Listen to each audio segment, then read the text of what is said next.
සබ්බේ තසන්ති දණ්ඩස්ස සබ්බේ භායන්ති මච්චුනෝ අත්තානං උපමං කତ୍වා නහනීය නඝාතයේ. සියලු සත්වයෝම වධ බන්ධනාදියට තැති ගන්නාහ.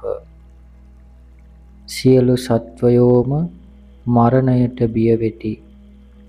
තමා උපමා කොට සත්වයන්ට හිංසා නොකරන්නේය. අනුන් ලවාද හිංසා නොකරවන්නේය.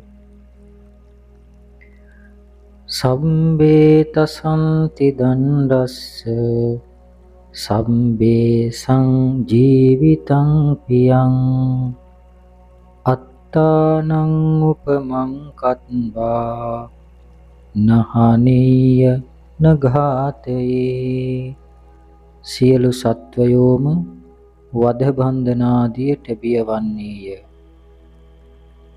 සියලු සත්වයන්ටම ජීවිතය ප්‍රියවන්නේය. තමා උපමා කොට සත්වයන්ට හිංසා නොකරන්නේය. අනුන් ලවාද හිංසා නොකරවන්නේය. සම්භේ සත්තා සුඛිනෝ භවන්තු.